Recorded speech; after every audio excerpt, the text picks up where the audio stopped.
A week passed. Every evening, Walter sat beside the broken alien ship, reading poems to the glowing memory cube. The two small alien wolves, silent and loyal, listened to every word. The cube, once broken, now shined with deep blue light. Its pulse grew stronger each day. Walter no longer felt lonely. For the first time in years, he felt useful again, alive.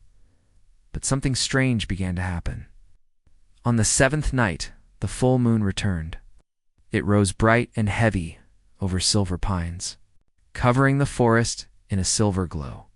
Walter sat on his favorite rock again, book in hand, the wolves beside him. He read a new poem he had written just for them. You came with stars upon your fur, and eyes that speak without a word. I gave you poems, small and true, but somehow you gave meaning too. As he finished the last line, the forest around them went completely silent. No wind, no birds, not even the sound of leaves. Then the memory cube began to float higher. It rose above the ground slowly, glowing brighter than ever before. The blue turned into silver. And in that silver light, a beam of energy shot up toward the sky straight. Into the full moon, Walter shielded his eyes. What's happening? He asked. He turned to the wolves, but they were standing still, their glowing eyes locked on the beam. Suddenly a voice came, not just in his head this time, but out loud. A calm, smooth voice filled the air, like music mixed with words. Signal. Received. Memory core active. Earth host identified. Connection complete. Walter's mouth dropped open. Earth host. The cube turned slowly in the air and floated back down, cool and silent. Then a small hologram appeared above it. A planet. Star. A symbol like a tree made of light. The wolves stepped forward. In Walter's mind, the message was clear. We were the last keepers of the light archive. We came to your world to hide it. We were not meant to survive. But you changed everything. Walter stood up. Me. The smaller wolf gently touched his hand with its paw. You listened. You cared. Your words gave our people a voice again. Walter sat back down. His hands trembled. What happens now? Suddenly the beam in the sky blinked once, twice then. Vanished. The wolves turned toward the stars, tails wagging slowly. In the sky, a new light appeared, a small dot. Growing bigger, Walter narrowed his eyes. A ship. It moved closer, shining like a star made of gold and silver. It didn't make a sound. No fire, no smoke. It just floated calmly above the trees, as if the moon itself had sent it. The wolves looked at Walter. They heard us, the voice said. They are coming for the archive. For us and for you. For me. Walter laughed nervously. Not going into space? I've never even been out of town. They stared at him with soft, glowing eyes. They will not take you, but they will remember you forever. The ship landed silently near the hill. A ramp opened. Soft light spilled out. Walter watched as the two little wolves walked slowly toward it. They stopped at the edge, turned around, looked back at him. Walter's chest tightened. He raised his hand. Goodbye, little ones, he said. And thank you for letting me matter again. Then the wolves sent one last thought into his mind. You were not just a reader. You were the last poet of Earth, and now your poems live among the stars. With that, they disappeared into the ship. Moments later, rose into the sky and vanished into the moonlight. Walter stood alone again, but this time he smiled, because he knew. His words had saved something bigger than himself. 3 nights had passed since the wolves left. Walter was back in his cabin, sitting by the fire, holding his old book of poems. The forest outside was quiet again. But Walter was not the same man.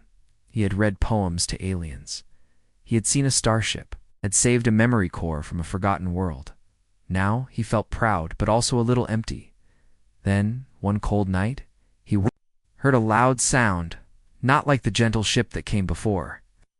This sound was sharp and heavy, like metal ripping through the air. He ran outside. Above the trees, the sky was red. A huge black ship, shaped like a dark claw, was landing in the forest louder and rougher than the last one. The trees shook. Birds screamed and flew away. Walter stared in shock. That's not the same ship. He grabbed his coat and flashlight, then headed toward the hill. Smoke filled the air. Branches were broken.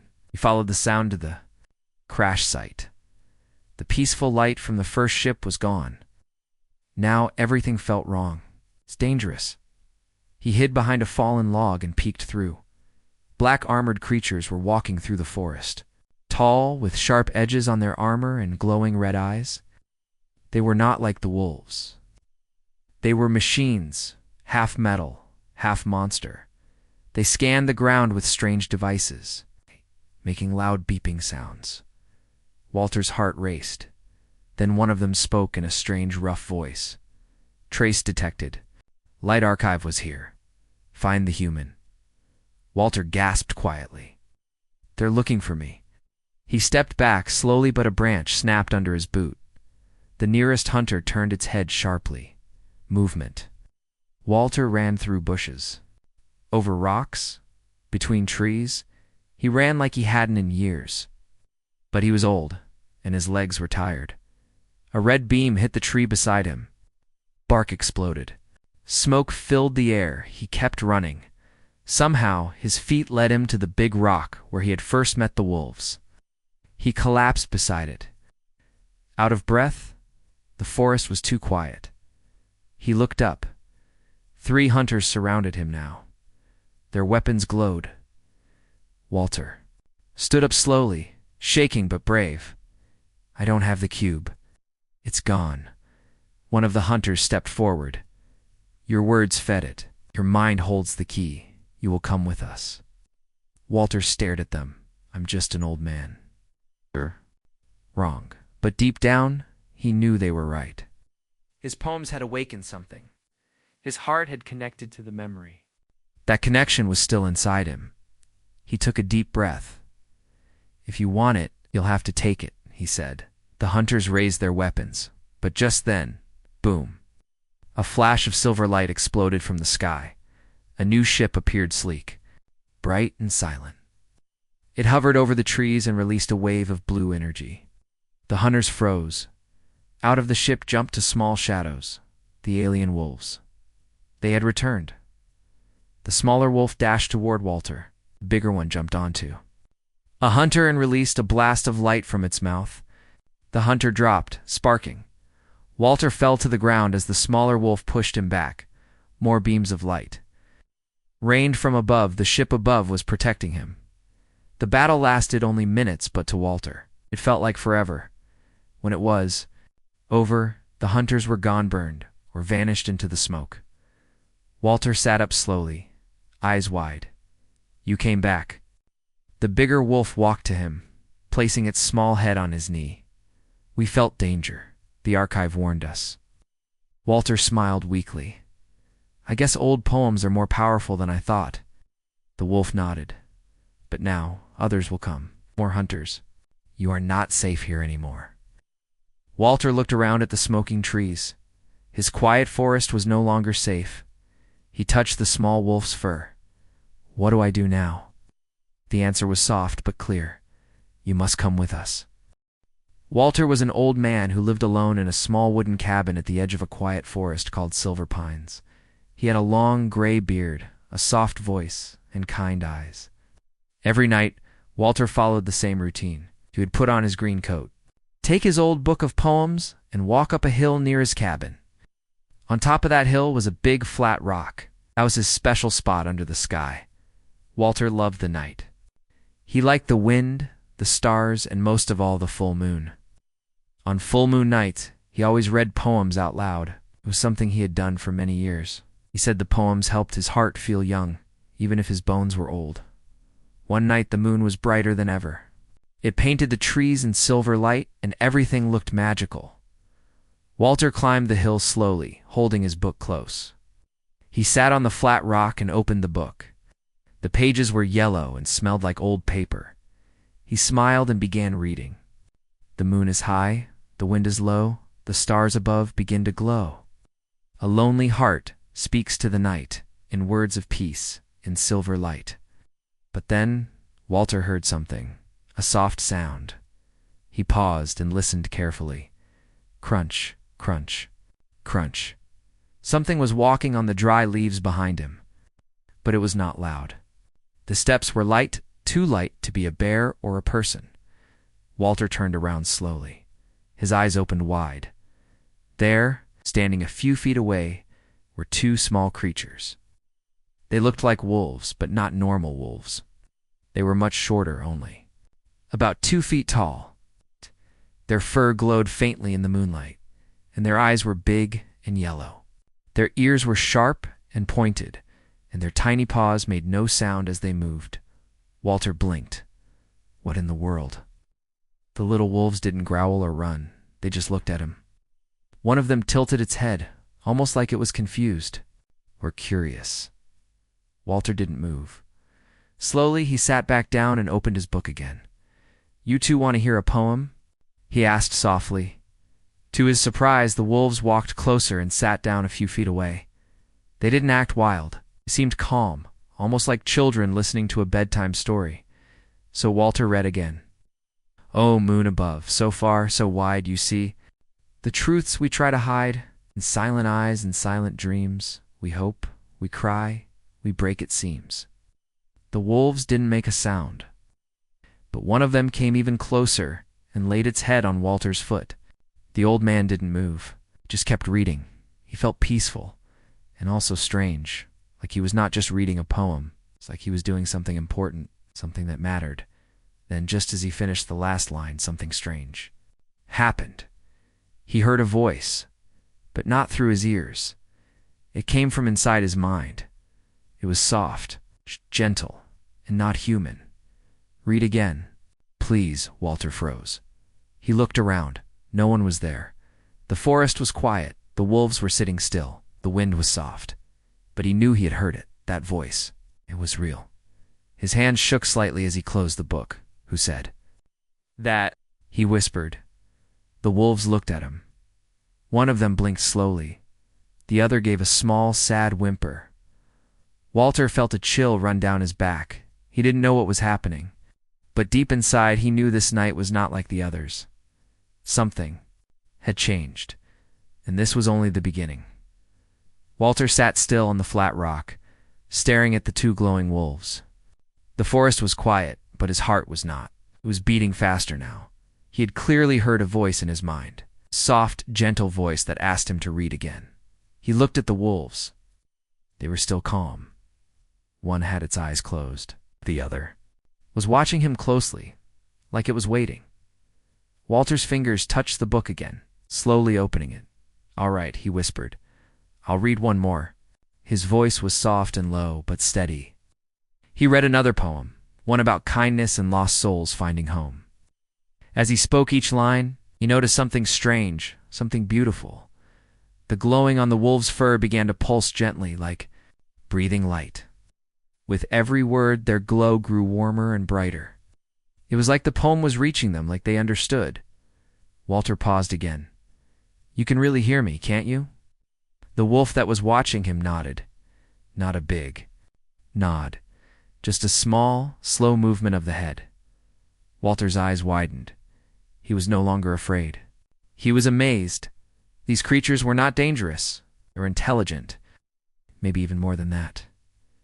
He placed his book down beside him. "Where did you come from?" he asked softly. There was no answer. But again, his mind felt something, like a whisper carried by wind, not words, but feelings. He closed his eyes. Suddenly, images began to flow inside his head. He saw stars, planets, a shiny silver ship flying through space, then fire. A crash, a forest, pain, then him. Sitting on the rock, reading a poem under the moon, Walter gasped and opened his eyes. He looked at the wolves. "You crashed here? You were lost?" The wolves didn't speak, but he felt it again. Yes, they had come from far away, from a different world. The ship had crashed, and now they were stuck here on Earth, hurt, hiding, and scared. And tonight, something in his poem had reached them. Walter looked up at the moon. Why me? There was no voice this time, but a deep warmth filled his chest. He understood, somehow, because he listened, because he cared. Because humans still had something special, compassion. The smaller wolf stood up and walked to the book. It sniffed it gently, then placed one tiny paw on the page. Its glowing eyes looked into Walter's. Walter understood. "You want me to read more?" The wolf nodded, and so he did. He read poem after poem under the full moon. Some were happy. Some were sad. Some made him cry, and each time the wolves came closer. They sat beside him. One rested its head on his lap. The other curled near his feet. It felt like they had been friends forever. Then, when the last poem ended, Walter heard another thought in his head. This time, the voice was a little stronger. "You healed us." Walter was silent. He didn't know how to answer that, but the wolves stood up. Their glowing fur was bright, now healthy, almost shining like stars. They looked up at the moon, then back at Walter. Something had changed inside them, and something had changed inside him. He had no idea what would happen next, but he knew this. These wolves were not just visitors from space. They were something more, and he was now a part of their story forever. The next morning, the sun rose over silver pines, painting the sky with soft gold and pink. Birds began to sing. The forest looked peaceful. It's like any normal day. But for Walter, nothing felt normal anymore. He sat outside his cabin, sipping warm tea, and thinking about the night before. 2 glowing alien wolves had come to him. They had listened to his poems. They had spoken in his mind, and they had shown him images of a spaceship crash. He looked at the trees. Were they real? Or did I dream it all? Then he saw it. Small footprints near the garden's soft round paws in the dirt. It was real. Walter got up, heart beating faster, and followed the trail. It led him back toward the hill. But this time, the wolves were not waiting on the rock. They were farther into the forest. He followed the prints until he found a strange place. The trees were darker here, and the ground felt different, burned. Pieces of metal were buried in the dirt. Twisted wires, broken panels, and shiny silver pieces were scattered all around. Walter bent down and touched one piece. It was warm. Even in the cool morning air, "This must be their ship," he whispered. He looked around, and then he saw them. The 2 wolves were sitting beside something big. A curved door, half open, stuck in the ground. It looked like the back part of a small spaceship. Smoke still rose from cracks. Walter walked slowly toward them. The wolves didn't move. They were watching him. He stood next to the wreck. "This where you came from?" he asked. In his mind, the answer came clearly. Yes. He looked at the broken ship. "Can it be fixed?" There was silence. Then the smaller wolf sent a message into his thoughts. "No, but you can help." Frowned. "Help? How? I'm just an old man."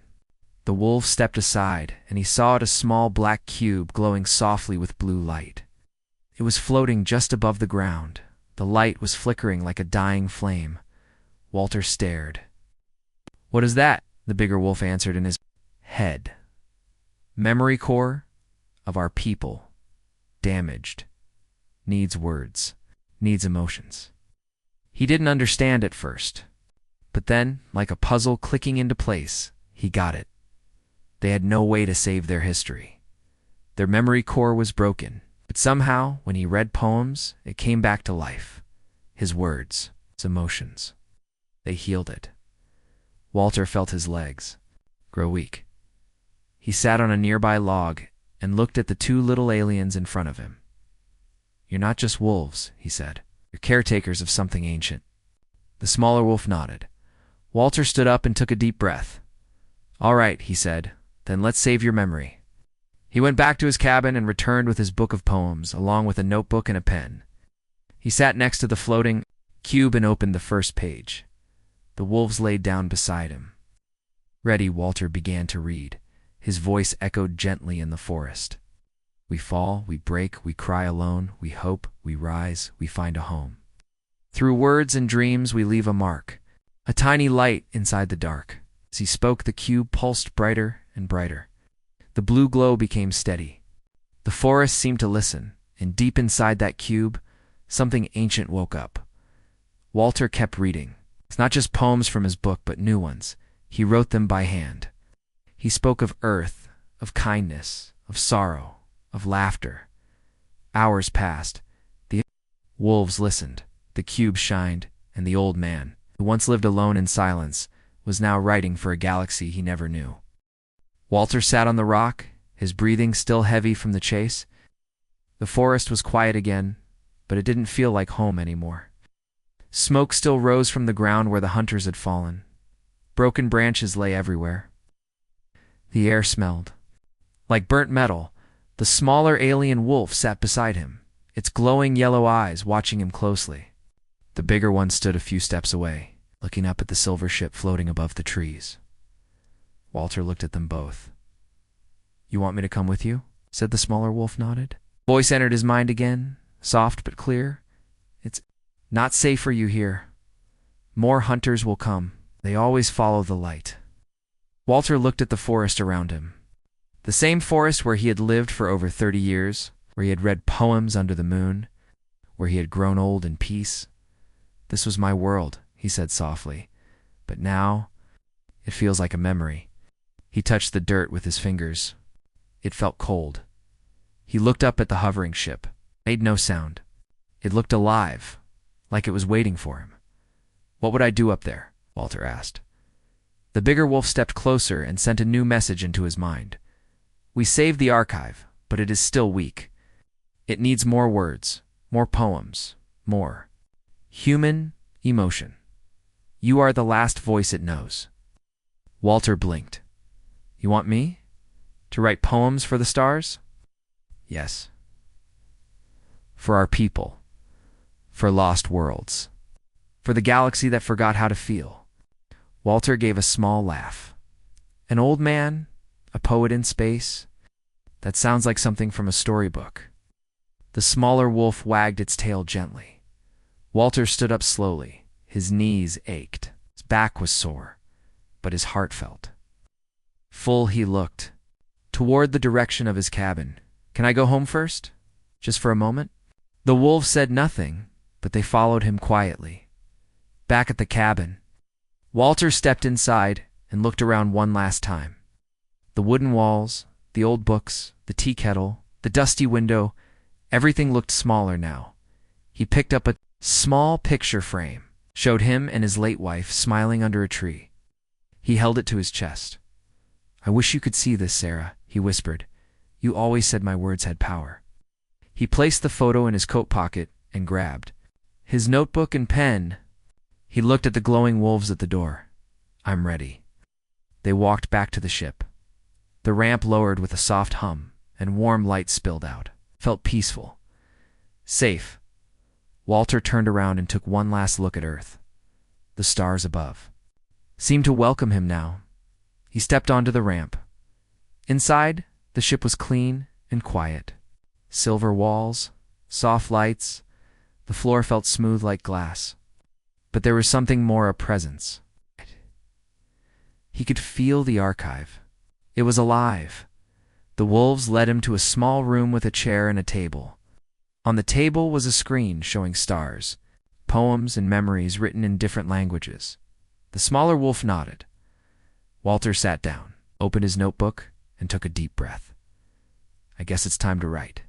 And as the ship rose silently into the sky, leaving Earth behind, Walter began to write, "Far from home. But heart still near, I carry love, I carry fear. But through my words I leave a trace of human soul in endless space."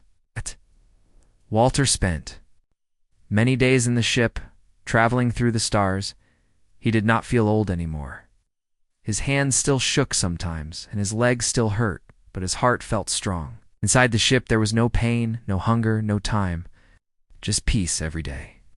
He sat at the silver desk and wrote poems. The alien wolves brought him new pages, soft like silk.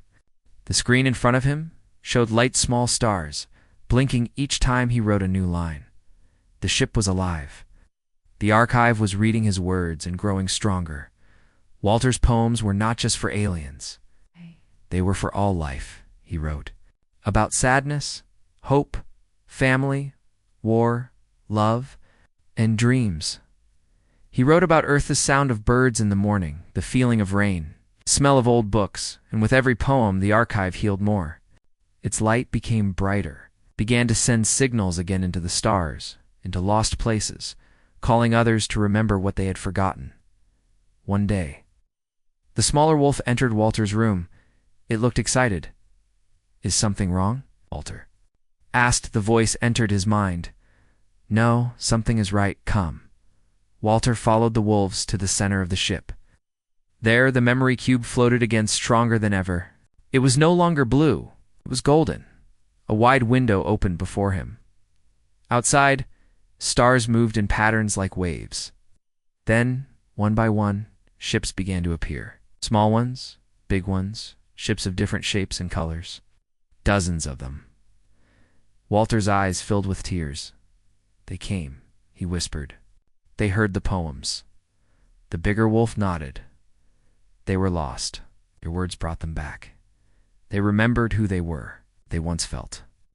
The ship sent soft light signals like whispers in the sky, each one a message, a thank. You, a memory, Walter, stood quietly. He had never imagined he could touch other worlds just by writing simple words from his heart. The archive glowed brighter then. A soft voice, not from the wolves this time, but from the ship itself, spoke. "Gently, poet of Earth, you have done what no one else could. Your words reached across galaxies. You reminded life how to feel again." Walter wiped his eyes. "I didn't do it for glory. I just wrote what I felt. And that is why it mattered," the voice replied. The wolves looked at him. Their glowing eyes were calm. "You gave us our voice. Now it is time to give you rest." Walter smiled. "I'm tired, little ones, but I'm happy." The wolves led him back to his room. Walter sat down at the desk one last time. He opened his notebook. His hand moved slowly. One final poem. "If stars forget, remind them why, with words that drift and never die. A whisper bright in darkest sea, a human soul, still wild and free." He signed it, Walter, poet of Earth. Then, he leaned back in his chair, his eyes closed peacefully. The archive saved the last poem. The ship became quiet. The wolves sat beside him for a long time then. The ship moved again, gently, carrying Walter's words through the stars, far away, on a world that had not known poetry for 1,000 years. A child read Walter's poem on a glowing screen. She smiled. Then she picked up a pen and wrote one of her own, and just like that, the words of Earth lived on forever. The end.